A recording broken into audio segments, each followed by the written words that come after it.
Welcome to கற்ற கற்பித்த channel. இப்போ என்ன பார்க்க போறோம்னா டிஎன்பிஎஸ்சியோட ப்ரீவியஸ் இயர் கொஸ்டின் தமிழ் பார்த்துட்டு இருக்கோம். இப்போ பார்ட் 39 வீடியோ பார்த்துட்டு இருக்கோம். இதுக்கு முன்னாடி 38 வீடியோ போட்டிருக்கோம். பார்க்காதவங்க நம்ம சேனல்ல பிளேலிஸ்ட்ல குரூப் 4 ப்ரீவியஸ் இயர் கொஸ்டின் அப்படின்னு இருக்கும், செக் பண்ணி பாருங்க. மொத்தம் இதுல 30 கேள்விகள் இருக்கு. எப்படி நீங்க சைட் பை சைட் படிச்சுட்டே இருக்கீங்களோ அதே மாதிரி ப்ரீவியஸ் இயர் கொஸ்டினும் சைட் பை சைட் பார்த்துட்டே வாங்க. ஏன்னா ஒவ்வொரு தேர்வுலுமே 15 அல்லது 20 கேள்விகள் ப்ரீவியஸ் இயர் கொஸ்டின் வந்துட்டே தான் இருக்கு. அதனால தயவு செஞ்சு படிக்கிற மாதிரி சைட் பை சைட் பார்த்துட்டே வாங்க. இந்த வீடியோ உங்களுக்கு யூஸ்ஃபுல்லா இருந்துச்சு அப்படின்னா எஸ் அப்படின்ற கமெண்ட் கொடுங்க, இல்ல அப்படின்னா லைக் ஆச்சு கொடுங்க, எங்களுக்கு கொஞ்சம் மோட்டிவேஷனாலா இருக்கும். இப்போ மொத்தம் 30 கேள்விகளும் முதல் கேள்வி பார்த்தரலாம். பொருத்தமான விடையை தெரிவு செய்க. குழந்தை தனது ஒரு விரலை காட்டி இந்த விரல் சின்ன விரலா பெரிய விரலா என கேட்பது. குழந்தை தனது ஒரு விரலை காட்டி இந்த விரல் சின்ன விரலா பெரிய விரலா என கேட்பது. ஆப்ஷன் ஏ வினாவலு, ஆப்ஷன் பி மரபுவலு, ஆப்ஷன் சி பால்வலு, ஆப்ஷன் டி திணைவலு. இதற்கு சரியான விடை ஆப்ஷன் ஏ வினாவலு.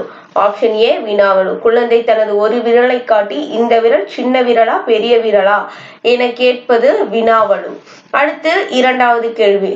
வேர்ச்சொல் காண்க. ஞாலம் அப்படின்றதுக்கு வேர்ச்சொல் கேட்டிருக்காங்க. இதற்கு சரியான விடை பார்த்தோம்னா ஆப்ஷன் பி ஞால். ஞானம் அப்படின்றதுக்கு வேர்ச்சொல் என்ன? ஞால். நல்லா பார்த்து வச்சுக்கோங்க. ஞானம் வேர்ச்சொல் எப்பயுமே கேள்விகள் வந்துகிட்டே தான் இருக்கும். ஞானம் அப்படின்னா ஞால் அப்படின்றது வேர்ச்சொல். அடுத்து மூன்றாவது கேள்வி. பொருந்தாததை கண்டறிக. ஆப்ஷன் ஏ வெண்டைக்காய், ஆப்ஷன் பி தண்ணீர் தொட்டி, ஆப்ஷன் சி அத்திக்காய், ஆப்ஷன் டி ஆலங்காய். எல்லாமே காய் காய்னு முடியுது. ஆப்ஷன் பி மட்டும் தொட்டி. இப்ப தண்ணீர் தொட்டி அப்படின்றது மட்டும்தான் பொருத்தம் இல்லாம இருக்கு. அடுத்து நான்காவது கேள்வி. ஆதிரையான் என்பது எவ்வகை பெயர் சொல்லை குறிக்கிறது? ஆதிரியான் என்பது எவ்வகை பெயர் சொல்லை குறிக்கிறது? ஆப்ஷன் ஏ பொருள் பெயர், ஆப்ஷன் பி கால பெயர், ஆப்ஷன் சி இடப்பெயர், ஆப்ஷன் டி பண்பு பெயர். ஆதிரையான் அப்படின்றது எவ்வகை பெயர் சொல்ல குறிக்குது அப்படின்னு கேட்டிருக்காங்க. இதற்கு சரியான விடை ஆப்ஷன் பி கால பெயர். சரியான விடை ஆப்ஷன் பி கால பெயர். ஆதிரையான் அப்படின்றது எவ்வகை பெயர் சொல்ல குறிக்குது? கால பெயரை குறிக்குது. அடுத்து ஐந்தாவது கேள்வி. சொற்களை முறைப்படுத்துதல். சொற்களை முறைப்படுத்துதல ஃபர்ஸ்ட் என்ன கொடுத்திருக்காங்க? ஏகலை கலையை அம்பு விடும் தமிழ் என்றது. இதெல்லாம் புக் பேக்ல தான் இருக்கு. ஸோ படிக்கும் போதே தமிழ் புக்ல பாத்தீங்க அப்படின்னா இதெல்லாம் புக் பேக்ல தான் இருக்கு. ஆப்ஷன் பி என்ன கொடுத்திருக்காங்க? அம்பு விடும் கலையை ஏகலை என்றது தமிழ். ஆப்ஷன் சி அம்பு விடும் தமிழ் என்றது ஏகலை கலையை. ஆப்ஷன் டி தமிழ் ஏகலை கலை, ஏகலை என்றது அம்பு விடும் கலையை. இதுல எது சொற்கள் கரெக்டா முறைப்படுத்தி இருக்குன்னு கேட்டிருக்காங்க. ஆப்ஷன் பி அம்பு விடும் கலையை ஏகலை என்றது தமிழ். அம்பு விடும் கலையை ஏகலை என்றது தமிழ்ன்றதா கரெக்டான சொற்சொல் முறை அமைப்பு. அடுத்து ஆறாவது கேள்வி. ஓரெழுத்து ஒரு மொழியின் பொருள் தருக. நா அப்படின்ற ஓரெழுத்து ஒரு மொழிக்கு பொருள் என்ன அப்படின்னு கேட்டிருக்காங்க. ஆப்ஷன் ஏ கொடு, ஆப்ஷன் பி ஆடை, ஆப்ஷன் சி நாக்கு, ஆப்ஷன் டி நா அப்படின்னு கொடுத்திருக்காங்க. அப்போ ஓரெழுத்து ஒரு மொழி நா அப்படின்றதுக்கு என்ன அப்படின்னு கேட்டிருக்காங்க. இதுக்கு சரியான ஆப்ஷன் சி நாக்கு. ஆப்ஷன் சி நாக்கு. நானா என்னது? நாக்கு குறிக்குது. அடுத்து ஏழாவது கேள்வி. ஒளி வேறுபாடு அறிந்து சரியான பொருளை தேர்க. ஒளி வேறுபாடு, சவுண்ட் டிஃபரன்ஸ். இதே வீடியோஸ் நம்ம சேனல்ல போட்டிருக்கோம். நகர நகர வேறுபாடு அப்படின்னு சொல்லிட்டு பார்க்காதவங்க நம்ம சேனலை செக் பண்ணி பாருங்க. தாள் தாள் அப்படின்றத கொடுத்திருக்காங்க. ஆப்ஷன் ஏ தாளாட்டு பாதம். அதாவது இந்த தாளுக்கு இந்த சைடு உள்ளதுனா இந்த தாளுக்கு இந்த சைடு உள்ளது. சோ தாள் அப்படின்றது தாளாட்டு பாதம்னு கொடுத்திருக்காங்க. ஆப்ஷன் பி சித்திரம் வண்ணம்னு கொடுத்திருக்காங்க. ஆப்ஷன் சி நூல் எழுத்து மொழின்னு கொடுத்திருக்காங்க. ஆப்ஷன் டி பார்வை மெய் அப்படின்னு கொடுத்திருக்காங்க. தாள் அப்படின்றதுக்கு சரியான விடை ஆப்ஷன் ஏ தாளாட்டு பாதம். அப்போ இந்த தாள் எதை குறிக்குது? தாளாட்டை குறிக்குது. இந்த தாள் எதை குறிக்குது? தாளாட்டை குறிக்குது. இந்த தாள் பாதத்தை குறிக்குது. இந்த தாள் பாதத்தை குறிக்குது. பார்த்து வச்சுக்கோங்க, நம்ம இம்பார்ட்டன்ட். இந்த தாள் தாளாட்டை குறிக்குது. இந்த தாள் எதை குறிக்குது? பாதத்தை குறிக்குது. அடுத்து எட்டாவது கேள்வி. தமிழ் ஆட்சி மொழியாக திகழும் நாடுகள் எவை? Option A Ilangai, Singapore, Malaysia. Option B Singapore, England, Ilangai. Option C Thailand, Britain, Fiji தீவு. Option D Ilangai, Canada, Malaysia. இதுல தமிழ் ஆட்சி மொழியா திகழும் நாடு எதுன்னு கேட்டிருக்காங்க. இதற்கு சரியான விடை option A Ilangai, Singapore, Malaysia. அப்போ தமிழ் ஆட்சி மொழியா திகழும் நாடுகள் எது? இலங்கை, சிங்கப்பூர், மலேசியா. வேற எந்த நாட்டோட ரூபாய் தாள்ல நம்மளோட தமிழ் மொழிகள் இருக்கு அப்படின்றது தெரிஞ்சுன்னா கமெண்ட் பாக்ஸ்ல கமெண்ட் பண்ணுங்க. தமிழ் ஆட்சி மொழியா திகழ்ந்த நாடு இலங்கை, சிங்கப்பூர், மலேசியான்னு பார்த்துட்டோம். எந்த ரூபாய் நோட்டுல தமிழோட எழுத்துக்கள் இருக்கு அப்படின்றது தெரிஞ்சுன்னா கமெண்ட் பாக்ஸ்ல கமெண்ட் பண்ணுங்க. அடுத்து 9வது கேள்வி. கிரேக்க அறிஞர் தாலமி தமிழகத்தின் முதன்மையான உள்நாட்டு வணிக மையமாக எந்த ஊரை குறிப்பிட்டுள்ளார்? கிரேக்க அறிஞர் தாலமி தமிழகத்தின் முதன்மையான உள்நாட்டு வணிக மையமாக எந்த ஊரை குறிப்பிட்டுள்ளார்? Option A Coimbatore, option B Tiruchirappalli, option C Tiruppur, option D Karur. அப்ப யார் சொல்லிருக்கா? கிரேக்க அறிஞர் தாலமி. இதற்கு சரியான option D Karur. Option D Karur. என்ன சொல்லியிருக்காரு? தாலமி தமிழகத்தோட முதன்மையான உள்நாட்டு வணிக மையம், ரொம்ப இம்பார்ட்டன்ட், உள்நாட்டு வணிக மையம் எதை சொல்லியிருக்காரு? கரூரை சொல்லியிருக்காரு. யாரு? கிரேக்க அறிஞர் தாலமி. அடுத்து 10வது கேள்வி. தமிழகத்தின் தலைநகரம் சென்னை இருக்க வேண்டும் என்பதற்காக தலையை கொடுத்தேனும் தலைநகரை காப்போம் என முழங்கியவர். தமிழகத்தின் தலைநகரமாக சென்னையில் இருக்க வேண்டும் என்பதற்காக தலையை கொடுத்தேனும் தலைநகரை காப்போம் என்று முழங்கியவர். ஆப்ஷன் ஏ தந்தை Periyar, option B Nesamani, option C Sankaralingam, option D Mapo Sivagnanam அப்படின்னு சொல்லியிருக்காங்க. அதாவது தமிழகத்தின் தலைநகரம் சென்னையா இருக்கணும்ட்டு தலையை கொடுத்தேனும் தலைநகரை காப்போம் அப்படின்னு முழங்கினவர் யார் அப்படின்னு கேட்டிருக்காங்க. இதற்கு சரியான விடை ஆப்ஷன் டி மாப்போ சிவஞானம். மாப்போ சிவஞானம் தான் சொல்லியிருக்காரு. சங்கரலிங்கம் எத்தனை நாள் இதுக்காக உண்ணாவிரதம் இருந்து இறந்து போனார் அப்படின்னு தெரிஞ்சுன்னா கமெண்ட் பாக்ஸ்ல கமெண்ட் பண்ணுங்க. இது ஒரு ப்ரீவியஸ் கொஸ்டின், அதனாலதான் கேட்கிறேன். அடுத்து 11வது கேள்வி. அம்பேத்கரின் இயற்பெயர் டேஷ் ஆகும்? Option A Ramji Sakpal, option B Sakpal, option C Ramji, option D Bhimarao Ramji. அம்பேத்கரின் இயற்பெயர் என்ன அப்படின்னு கேட்டிருக்காங்க. இதற்கு சரியான விடை ஆப்ஷன் டி பீமாராவ் ராம்ஜி. அம்பேத்கரின் இயற்பெயர் என்ன? பீமாராவ் ராம்ஜி. அடுத்து 12வது கேள்வி. வாணிதாசனின் நூல்கள் என்ன அப்படின்னு கேட்டிருக்காங்க. Option A Tamilachi, Kodimullai, Idhayakovil, option B Tamilachi, Kodimullai, Thoduvanam, option C Thamizhachi, Pichaikkaran, Thoduvanam, option D தமிழச்சி, பிச்சைக்காரன், இதயக்கோயில். இதற்கு சரியான விடை என்னன்னு தெரிஞ்சுன்னா கமெண்ட் பாக்ஸ்ல கமெண்ட் பண்ணுங்க. அதுக்கு முன்னாடி நானே ஆன்சர் சொல்றேன்.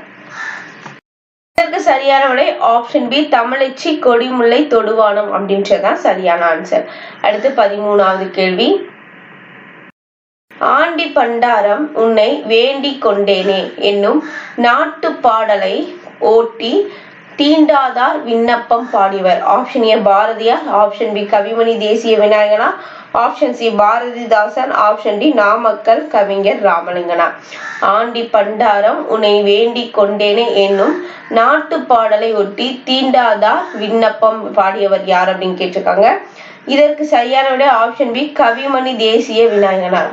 கவிமணி தேசிய விநாயகனார் பார்த்துச்சுக்கோ. ஆண்டி பண்டாரம் உன்னை வேண்டிக் கொண்டேனே என்னும் நாட்டு பாடலை ஒட்டி தீண்டாதார் விண்ணப்பம் பாடியவர் யாரு? கவிமணி தேசிக விநாயகனார். அடுத்து 14வது கேள்வி. வேங்கடத்தில் குலசேகர ஆழ்வார் டேஷ் ஆக இருக்க விரும்பினார். வேங்கடத்தில் குலசேகர ஆழ்வார் டேஷ் ஆக இருக்க விரும்பினார். ஆப்ஷன் ஏ மீன், ஆப்ஷன் பி கொக்கு, ஆப்ஷன் சி வில், ஆப்ஷன் டி படி.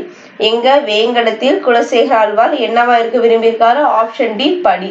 ஆப்ஷன் டி படி. வேங்கடத்தில் குலசேகர ஆழ்வார் படியா இருக்கணும்னு விரும்பியிருக்காரு. அடுத்து 15வது கேள்வி. 1981 முதல் உலக தமிழ் மாநாட்டில் மாந்தன் தோற்றமும் தமிழர் மரபும் என்னும் தலைப்பில் சொற்பொழிவாற்றினார். 1981 முதல் உலக தமிழ் மாநாட்டில் மாந்தன் தோற்றமும் தமிழர் மரபும் என்னும் தலைப்பில் சொற்பொழிவாற்றியவர் யாருன்னு கேட்டிருக்காங்க. ஆப்ஷன் ஏ வையாபுரி பிள்ளை, ஆப்ஷன் பி ஆ சிதம்பரநாதன், ஆப்ஷன் சி சாலை இளந்தெரியன், ஆப்ஷன் டி தேவநேய பாவாணர். இதற்கு சரியான விடை ஆப்ஷன் டி தேவநேய பாவாணர். 1981 முதல் உலக தமிழ் மாநாட்டில், அப்போ எந்த வருஷம் முதல் உலக தமிழ் மாநாடு நடந்திருக்கு? 1981.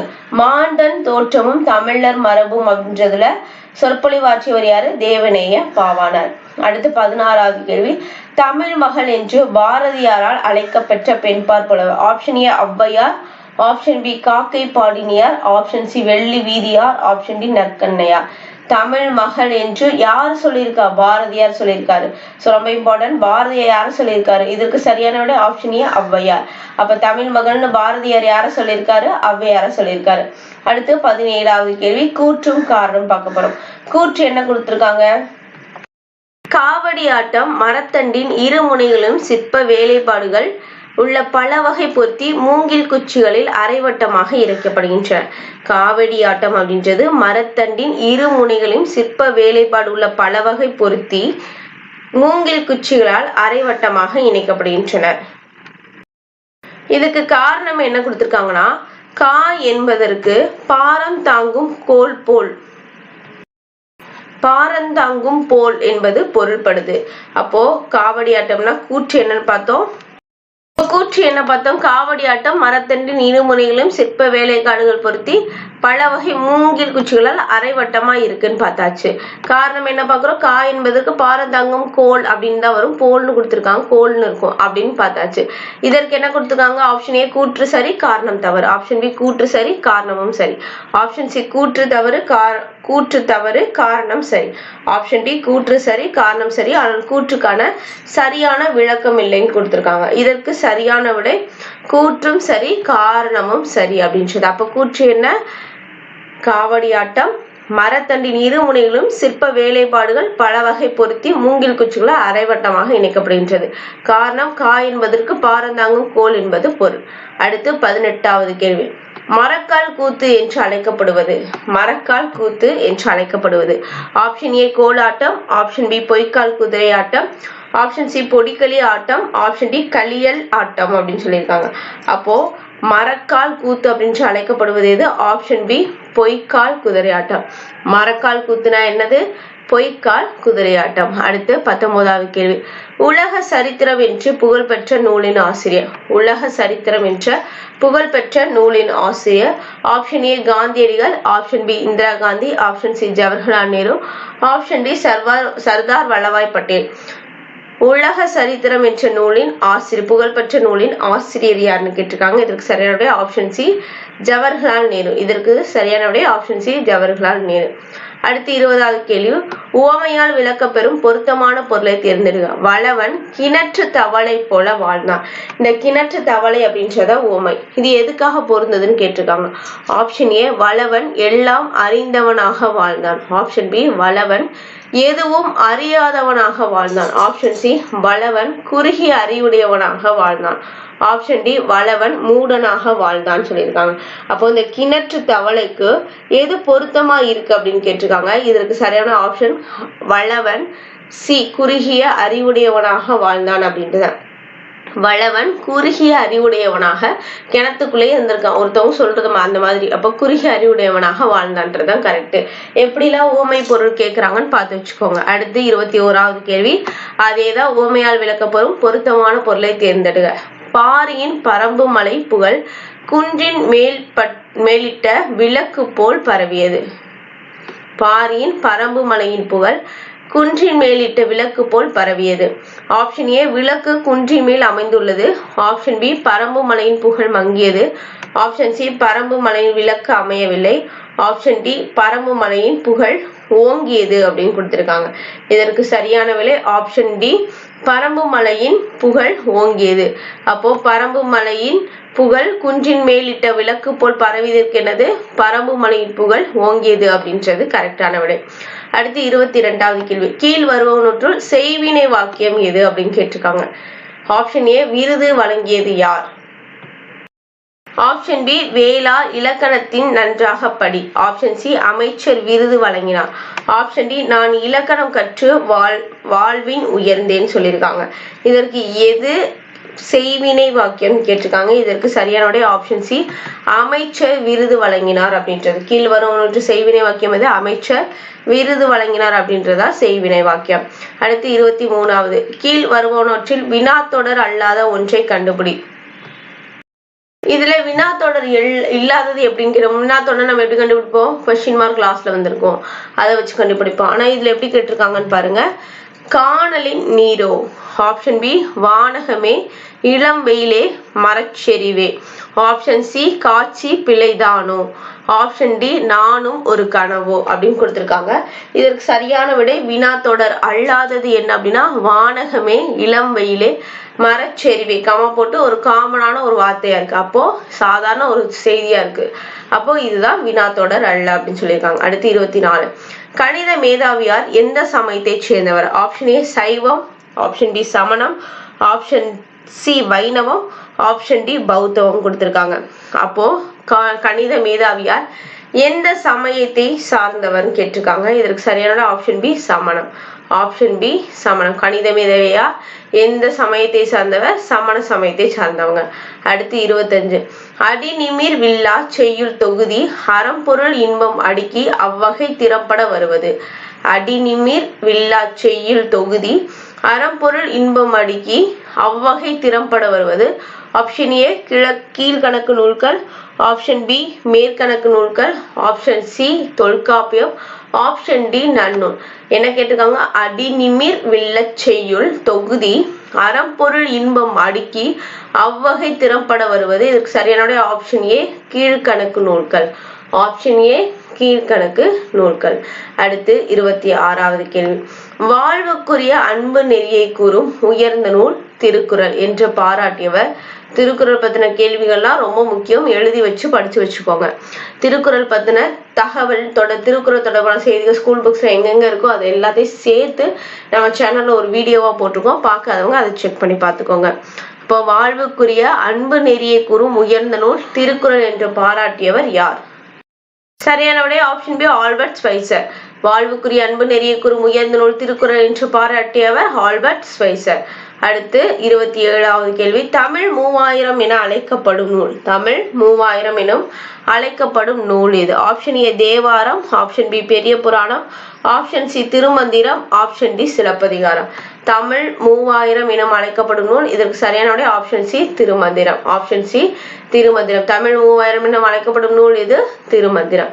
அடுத்து 28வது கேள்வி தன் மீது எச்சமிட்ட கொக்கை விழித்து பார்த்து எரித்தவர், தன் மீது எச்சமிட்ட கொக்கை விழித்து பார்த்து எரித்தவர், option A Bogar, option B Pulippani, option C Konganar, option D Sattai Muni.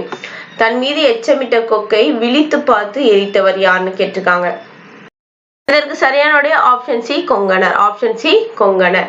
தன் மீது எச்சமிட்ட கொக்கை விழித்து பார்த்து எரித்தவர் யாரு? கொங்கணர். அடுத்து 29வது கேள்வி வல்லைப்பாட்டு என்பது ஆப்ஷன் ஏ உலக்கை பாட்டு, ஆப்ஷன் பி வாய்ப்பாட்டு, ஆப்ஷன் சி தெம்மாங்கு பாட்டு, ஆப்ஷன் டி உழவு பாட்டு.